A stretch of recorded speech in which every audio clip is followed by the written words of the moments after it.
Nouveau rendez-vous sur l'actualité d'ici et d'ailleurs. Bonsoir mesdames et messieurs, voici les titres sommaires de ce journal. Le Conseil des ministres ce 10 juin a gravité autour de la crise sanitaire. Un décret sur le contrôle sanitaire aux différents points d'entrée du pays a été adopté. Le Conseil annonce également l'amélioration des conditions de circulation des biens et personnes, des précisions au cours de ce journal. Révision de la liste électorale. Le processus est enclenché. La cérémonie officielle s'est tenue ce mercredi dans la commune de Yopougon. Le président de la CEI a réitéré aux populations l'importance de cette étape du processus électoral pour laquelle la participation de tous les Ivoiriens est souhaitée. Et puis, situation sanitaire. La Côte d'Ivoire passe la barre des 4000 cas de Covid-19. Le pays enregistre un total de 4181 cas confirmés. Ce mercredi, 186 nouvelles personnes infectées par le virus et 3 décès ont été enregistrés. Bienvenue dans ce 23h. Le gouvernement s'est réuni en conseil ce mercredi avec en toile de fond la crise sanitaire. Il a été adopté un décret réglementant le contrôle sanitaire aux différents points d'entrée de la Côte d'Ivoire. Le Conseil a également fait le bilan des actions engagées par le Fonds spécial de solidarité. L'amélioration des conditions de circulation des biens et personnes était également à l'ordre du jour. On en sait davantage sur cette réunion du gouvernement dans ce compte-rendu proposé par Jérôme Kofi Abola. Un jour, le mercredi 10 juin de cette année 2020, un lieu, le palais présidentiel de la République de Côte d'Ivoire, dans son aspect à la fois prestigieux et mythique. Une réunion, le Conseil des ministres, comme toujours présidé par le chef de l'État, le président Alassane Ouattara. Une réunion qui, conformément à ses habitudes, n'a pas lésiné sur les moyens pour parler des mesures prises sur la vie de la nation.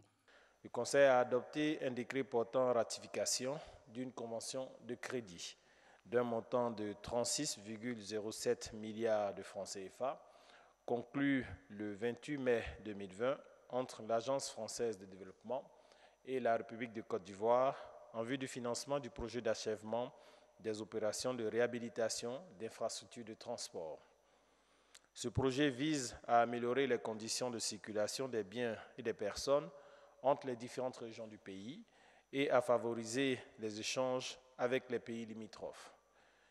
Il comprend précisément la réhabilitation de la route du Nord entre Bouaké et Fekese-Dougou, longue de 220 km, la réhabilitation du pont Oufouette-Boigny et le remplacement en zone rurale de 11 ouvrages par des ponts métalliques.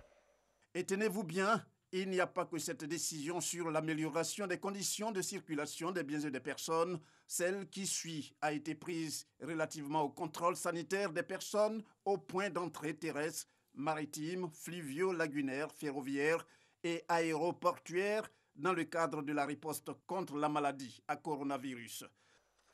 Ce décret crée, conformément au règlement sanitaire international, 42 postes de contrôle sanitaire au point d'entrée sur le territoire national en vue de renforcer la sécurité sanitaire en tout point du territoire.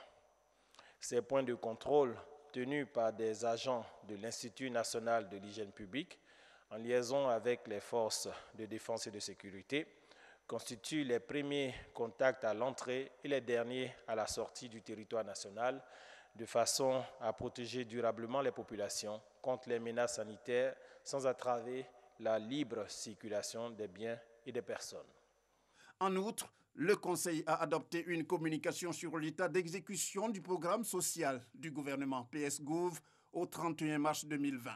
Au terme du premier trimestre 2020 et en dépit du contexte de crise liée à la COVID-19, le PS-Gouv a notamment permis de réaliser l'électrification de 186 localités, le raccordement de 34 545 ménages grâce au fonds PEPT, la construction de 174 latrines écoles et de 3 438 latrines villageoises et de procéder au remplacement de 1 965 pompes villageoises.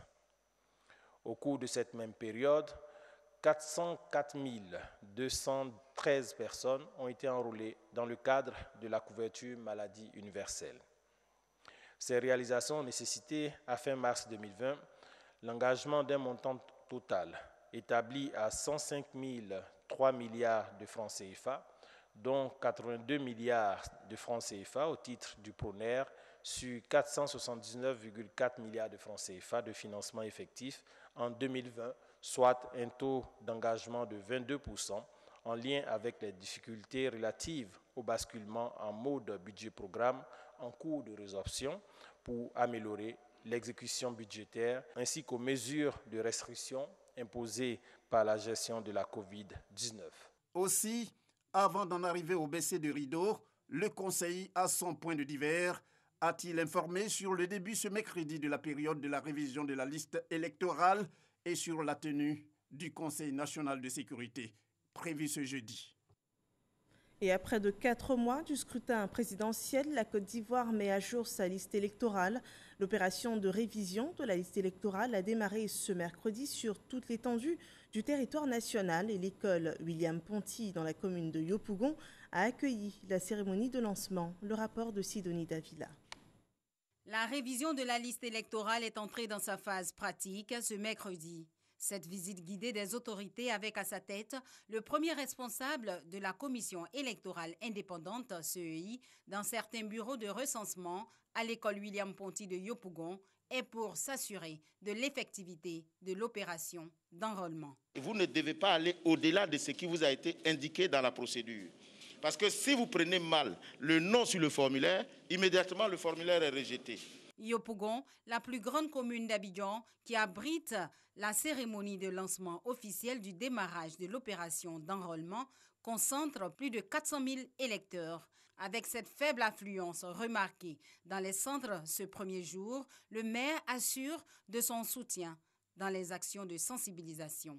Le conseil municipal de Yopougon se fait d'ailleurs le devoir républicain d'appuyer votre institution dans toutes les initiatives de sensibilisation et d'encadrement des populations afin que cette opération soit un succès total dans notre commune. Pour le bon déroulement de l'enrôlement, la commission électorale indépendante a mobilisé les moyens humains et matériels. Seule votre inscription sur la liste électorale vous confère la qualité pour faire entendre votre voix et votre choix et accorder ainsi votre suffrage le jour du scrutin. Voici toute l'importance de l'opération de recensement des électeurs que nous lançons ce jour. L'enrôlement en ligne devrait rapporter la preuve qui fonde le changement du lieu de vote. Cette preuve se faisant par la production d'une attestation de résidence, de domicile ou une attestation fiscale. Nous avons conçu à cet effet des documents spécifiques disponibles dans les commissariats, dans les mairies, dans les sous-préfectures et dans les administrations fiscales. Il est bon de préciser que ces documents sont gratuits.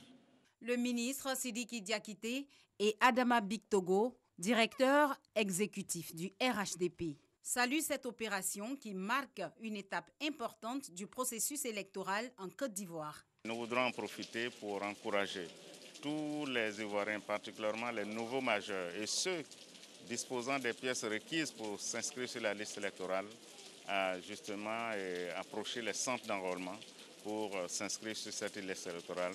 C'est l'occasion aussi pour nous, les hommes politiques, qui sommes en premier concernés par ce démarrage donc, de l'inscription sur le fichier électoral, appeler tous les militants du RHDP à s'inscrire massivement, à occuper le terrain, à aller dans tous les hameaux, dans tous les quartiers, toutes les communes, pour mobiliser, sensibiliser.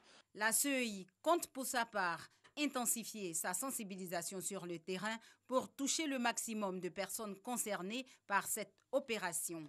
Le pays compte 10 848 centres d'enrôlement repartis sur toute l'étendue du territoire national. Leur ouverture s'est faite ce mercredi et ils le resteront pendant 15 jours. Voilà, cette opération d'enrôlement qui a démarré ce jour court jusqu'au 24 juin prochain. Cette première journée a été observée par nos reporters suivant cet élément de Sidonie Davila. EPP groupe scolaire Siporex 8, 7h30, comme prévu. L'équipe de Cyril Kofi est en place. Mais les premiers requérants n'ont pour l'heure pointés du nez. Nous avons tous les matériels pour le travail.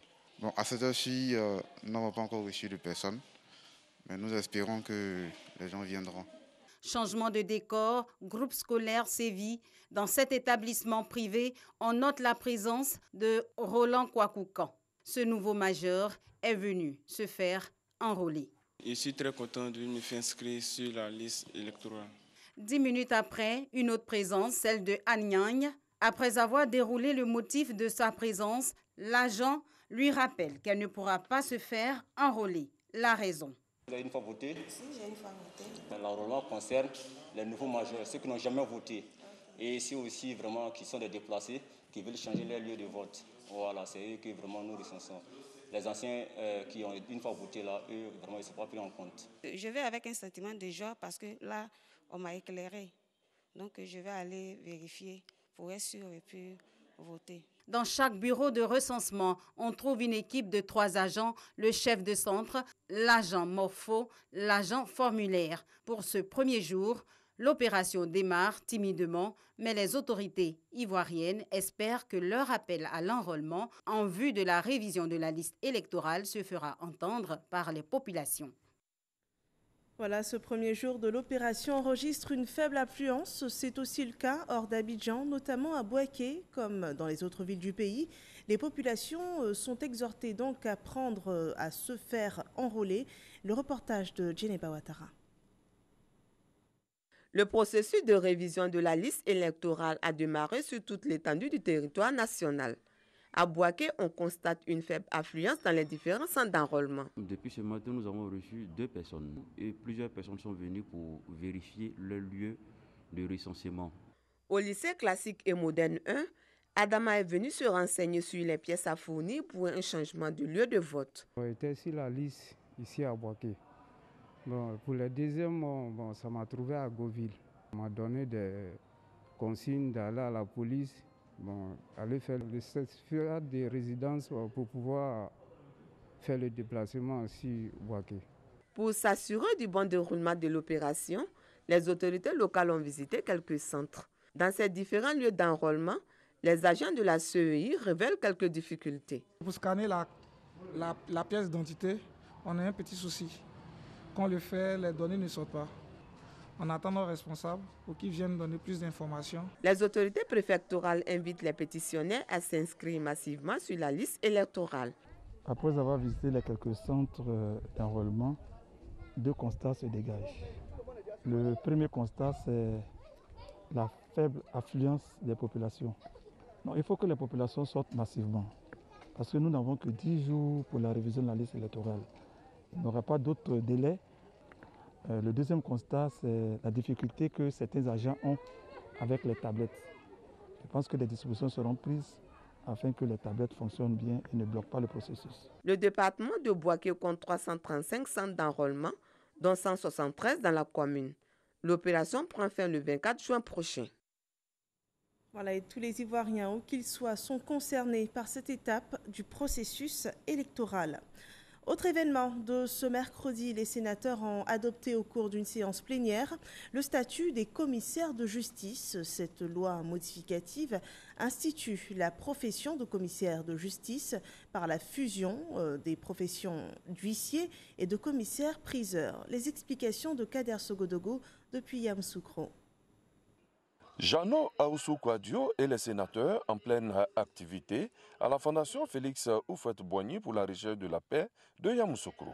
Ce mercredi 10 juin, une plénière d'adoption définitive par le Sénat du statut des commissaires de justice. Un statut qui du reste ne fera l'objet d'aucun refus. Face à la presse, le président du Sénat a situé le cadre des séances d'information organisées par son institution. Ces séances d'information ont pour but d'informer les sénateurs, les représentants de la nation, mais aussi des collectivités territoriales, afin qu'ils s'approprient toute l'action gouvernementale. Qu'est-ce qui se passe? Qu'est-ce que le gouvernement fait comme travail? Qu'on échange, qu'on donne nos points de vue pour dire, attention, il faut aller dans tel sens. Nous sommes au quotidien avec la population. La population souhaite que les choses se fassent ainsi. Et n'oubliez pas aussi que nous évaluons les politiques publiques.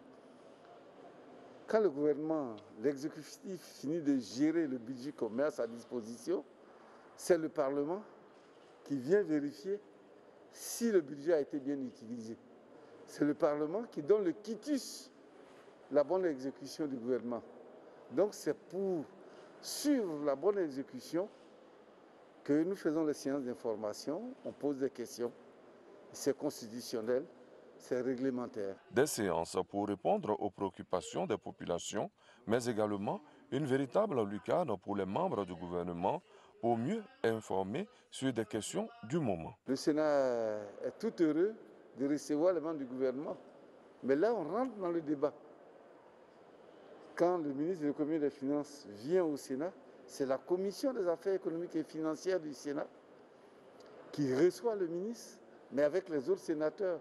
Donc les questions sont à la fois techniques, mais politiques. Dès demain jeudi, Félix Anoublé, ministre de la promotion des PME, sera reçu par le Sénat pour une séance d'information.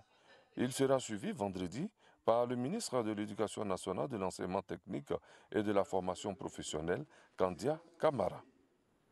Le RHDP s'active pour les prochaines échéances électorales. Le coordonnateur régional de Songon et de Yopougon, Robert Begré-Mambé, a mené ce 10 juin une opération de mobilisation. Il s'est entretenu avec les enseignants des régions sous sa coupole. Issa Yeo rend compte de cette réunion. Révision de la liste électorale, établissement de la pièce nationale d'identité, construction des salles de classe et de logements pour les enseignants de Songon. Sensibilisation sur le respect des mesures barrières. Bref, tous ces sujets ont fait l'objet d'un échange entre le ministre-gouverneur Robert Begré-Mambé et les enseignants de la commune de Songon. En sa qualité de coordonnateur régional de Songon et de Yopougon du RHDP, Robert Begré-Mambé a salué les nombreuses réalisations du chef de l'État Alassane Ouattara en faveur de l'éducation et du bien-être des enseignants à Songon. Le président de la République a fait de grandes choses pour Songon et les enseignants eux-mêmes l'ont relevé. Et ils ont vu à travers ses actions que c'est un homme de développement.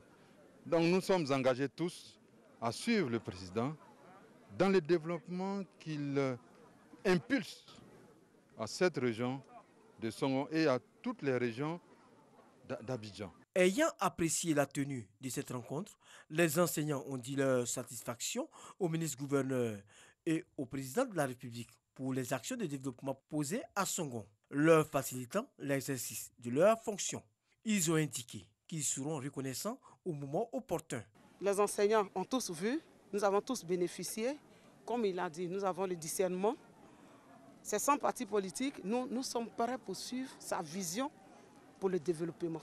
Au cours de cet échange, Robert Begré-Mambé, qui accorde un prix à l'excellence, a annoncé la création de plusieurs prix, tant au niveau du primaire que du secondaire, pour récompenser les meilleurs élèves et enseignants de Songon.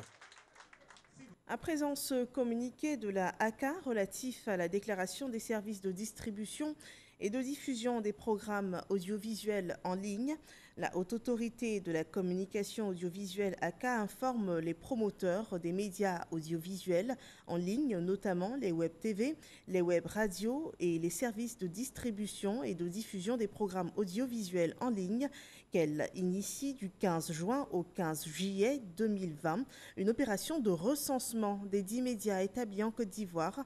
Et à cette fin, la ACA invite les promoteurs de ces médias audiovisuels en ligne à retirer à son siège à Cocody 7e tranche de 8h à 16h30 auprès du responsable monitoring Nouveaux Médias le formulaire de déclaration mis à leur disposition à cet effet. Et pour toute information complémentaire, rejoindre la ACA au 22 41 96 60. Un communiqué fait à Abidjan 9 juin 2020 et signé du président Maître René Bourgoin. Nous poursuivons avec l'information sur la lutte contre la Covid-19 en Côte d'Ivoire.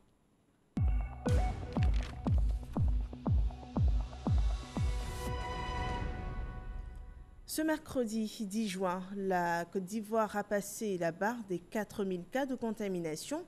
Le pays enregistre au total 4181 cas confirmés de Covid-19, 186 nouvelles personnes infectées par le virus et 3 décès ont été enregistrés ce jour. Le point de la situation est présenté ce soir par le directeur de la santé publique, le professeur Mamadou Samba.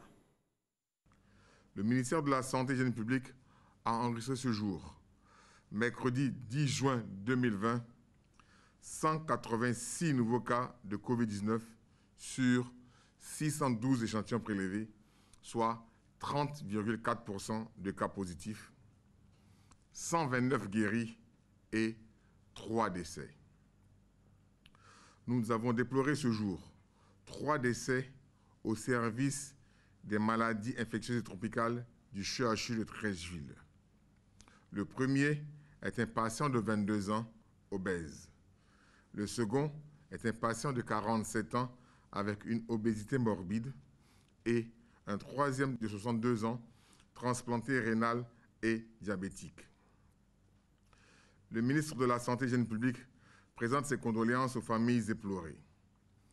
À la date du 10 juin 2020, la Côte d'Ivoire compte donc 4181 cas confirmés, dont 2174 personnes guéries, 41 décès et 1966 cas actifs.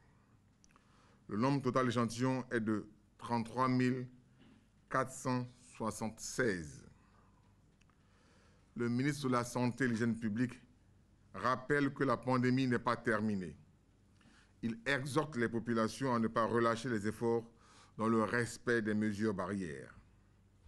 Ces mesures ont pour objet de vous protéger et de protéger les autres. Le ministre de la Santé et de l'Hygiène publique insiste sur le fait que le respect des dites mesures peut nous permettre de contrôler et de maîtriser la pandémie sur notre sol.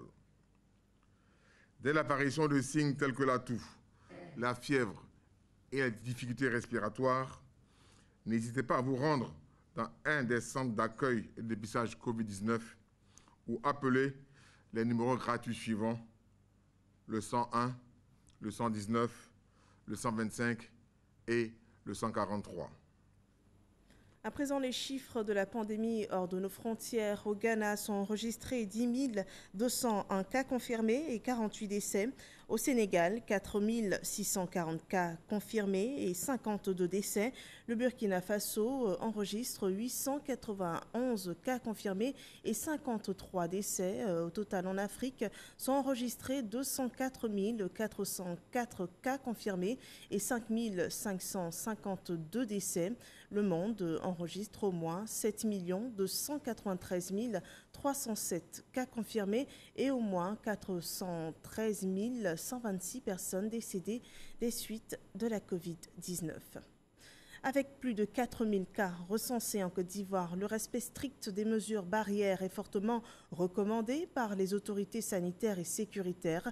Tirant la sonnette d'alarme, il rappelle les mesures de lutte contre le virus, des mesures à appliquer par tous, mais aussi dans tous les espaces. Alexis Ouedraogo. La flambée des cas Covid-19 dans le pays inquiète. Le point presse du gouvernement ce mercredi tire la sonnette d'alarme. Les données ces dernières semaines confirment que le bilan s'aggrave de plus en plus avec l'augmentation constante du nombre de nouveaux cas de Covid-19 diagnostiqués dont le taux oscille entre 15 et 27% du fait de la circulation active du virus dans notre pays, en particulier au niveau communautaire. À la porte des 4000 cas de personnes infectées, le non-engagement des populations n'est plus acceptable. Les mesures barrières sont l'affaire de tous. La situation est grave, réagissons vite pour faire la différence. Perte de goût ou d'odorat. Pour rompre la chaîne de transmission, il faut se faire dépister.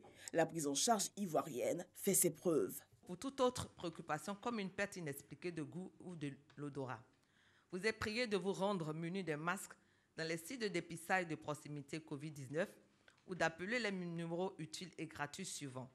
Le 143, le 125, le 119 et le 101 pour être orientés. Sur le plan sécuritaire, même son de cloche, tous les acteurs de la société sont vivement interpellés. Sollicitons solennellement les tenanciers et ou propriétaires de maquis, de restaurants, hôtels, boulangeries, pâtisseries, étals de marché, chauffeurs et syndicats de transport en commun, guides religieux, à l'effet d'exiger de tout client, usagers et autres fidèles à l'entrée de leurs établissements, édifices ou engins respectifs, le port absolu du masque et le respect de la distanciation physique d'au moins 1 mètre. Et pour accompagner ces actions, la communication gouvernementale retrousse encore plus loin ses manches.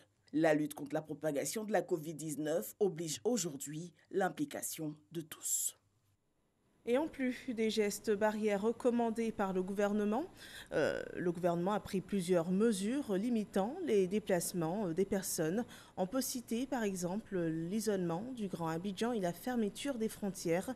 Voici 2 mois que ces 2 mesures sont en vigueur.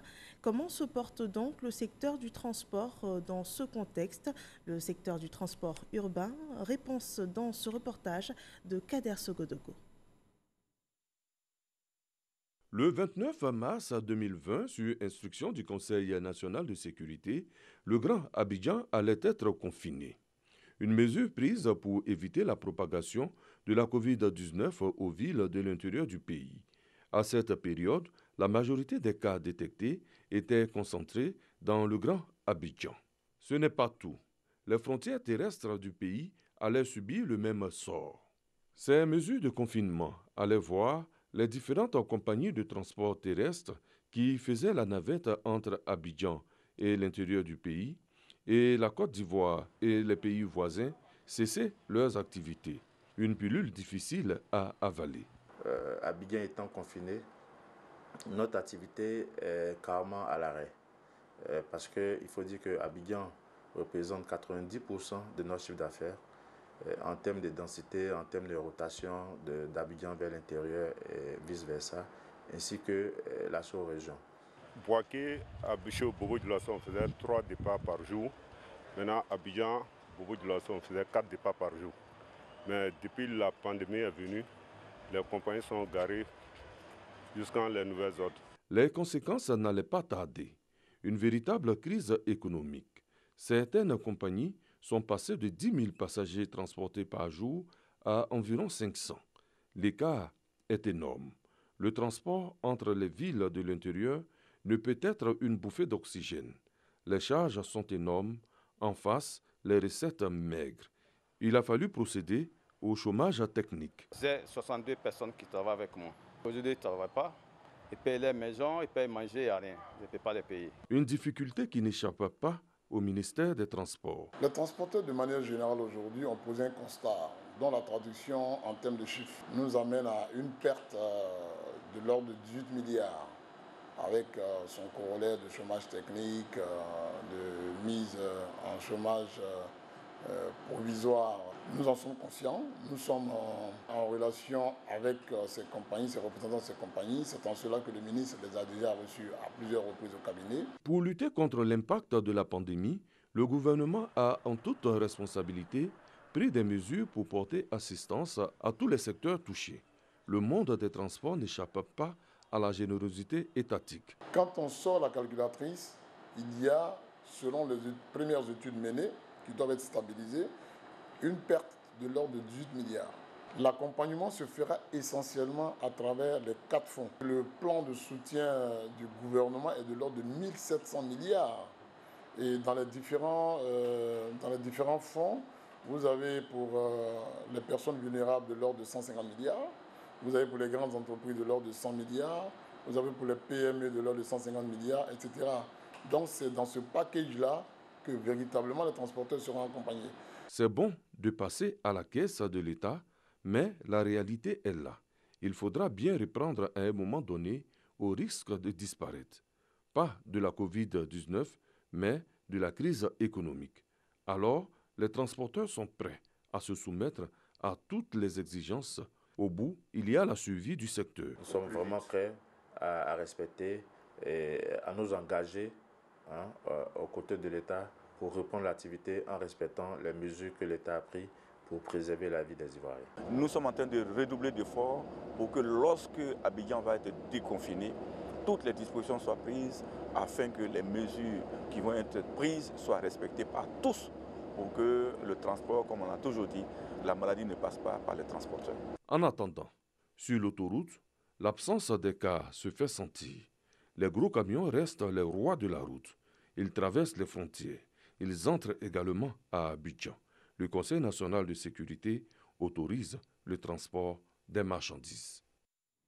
Voilà, c'était une enquête sur la situation du secteur du transport interurbain dans ce contexte de Covid-19. Les secrétaires des conseils d'administration des entreprises ivoiriennes reçoivent une formation complémentaire chargée de rédiger des comptes rendus des rencontres de conseils d'administration. Leurs connaissances ont été mises à jour par l'Institut national des administrateurs de Côte d'Ivoire. Le point avec Mamadou Kouassi. Les participants à cette session de formation sont les secrétaires du conseil d'administration d'entreprises ivoiriennes. Ils bénéficient d'un renforcement des capacités axées sur la nouvelle fonction qu'ils occupent au sein de ces différents conseils d'administration. Et pour cette première édition, plusieurs modules dont le rôle et les missions du secrétaire du conseil sont traités. Il s'agit pour eux d'élaborer les comptes rendus des réunions du conseil. Ce sont des gens expérimentés, mais qui ne sont pas expérimentés dans la fonction de secrétaire du conseil d'administration, qui est une fonction nouvelle. Mais il faut tenir compte de ce que dit l'OADA par rapport à ça, que disent les textes. Cette session de formation est à l'initiative de l'Institut national des administrateurs de Côte d'Ivoire, INADSI. Cela pour améliorer l'environnement de la gouvernance, pour confirmer sa volonté d'adopter les normes et codes propres aux entreprises. Une chose est de prendre des résolutions, une autre est de faire le suivi des diligences, n'est-ce pas, relatives à ces résolutions. C'est pourquoi j'estime que c'est vraiment des fonctions incontournables et on a besoin de ça. Les présidents du conseil d'administration veulent aussi donner une nouvelle dynamique à leurs différentes structures afin de répondre valablement aux attentes du gouvernement, tout en mettant l'accent sur la bonne gouvernance. Quand ils sont outillés et ils ont les compétences requises, c'est nous que ça aide. Parce qu'on a besoin d'une assistance qui nous permet de pouvoir être efficaces. Assurer le secrétariat du conseil avec efficacité pour une entreprise performante est le thème de ces 4 jours de formation. Et cette session est la toute première d'une série de formations initiées par l'INADSI. À présent, ce drame hors de nos frontières, une nouvelle attaque djihadiste fait plus de 60 morts au Nigeria. L'attaque a eu lieu le 9 juin dernier dans le nord-est du pays. Un village entier a été incendié. La branche de Boko Haram est portée pour responsable. Il s'agirait de représailles à l'assassinat de combattants djihadistes par la milice d'autodéfense locale qui protégerait le bétail du village. Et selon une autre hypothèse, les djihadistes reprocheraient aux villageois de partager des informations avec l'armée qui multiplie ces dernières heures les frappes aériennes dans cette zone du Nigeria. C'est la fin de cette édition. Merci de nous avoir suivis. Rendez-vous demain pour un autre journal. Bonsoir chez vous.